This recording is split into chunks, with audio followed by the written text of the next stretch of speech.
What's wrong with a hedge fund manager or a long-only traditional fund manager to set up shop if they are entrepreneurial? Let's assume they are not working for like a Franklin Templeton, but someone just with a seed capital of 50 million to start up, or a sizable $500 million hedge fund. It's much safer to be stationed in Singapore where there is a rule of law. If you run into dispute, at least that you could argue it in court. Right now, if they say, hey, you could be in violation of the national security law or basic law under Article 23, they frame you into that angle, then you are fried. You will not have a fair jury because there's no jury, right?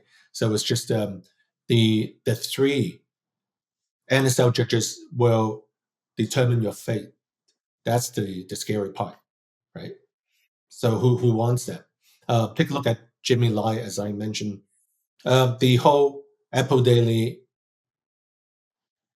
which I consider it as a big business, right? And it's also a listed company, got dismantled in less than 12 months, right? So who wants to be having their company listed in Hong Kong? And also, if you talk about the fear factor, it's not just someone who is vocal, who supports the free speech. I think the big real estate tycoons, they are worried too, because a lot of them, they are having foreign passports, right?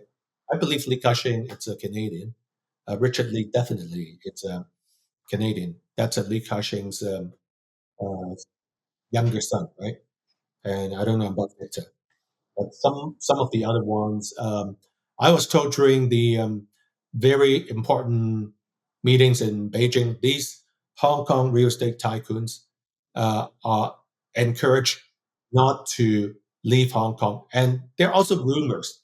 I don't know whether you cover it in China Uncensored, that some of them, you have not seen them leaving Hong Kong even after COVID. I mean, COVID's over for 2 years now. So why is that? I think it's some sort of I don't know, house arrest. I think time will tell.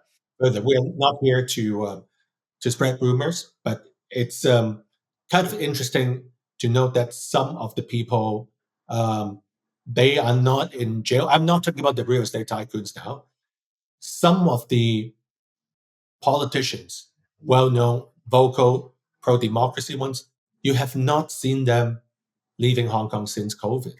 I mean, I don't want to name any names here, but then again, I pray for them every day because I'm afraid of their safety. That maybe they have a deal with the Hong Kong government. If they shut up, they won't get arrested. If they don't leave, just stay in Hong Kong, but they won't arrest them. They won't put them in jail.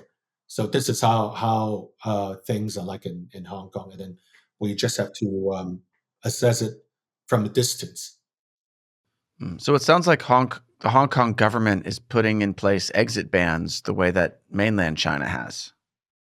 I think so. Even for people who are rich, powerful, or before political. I think so.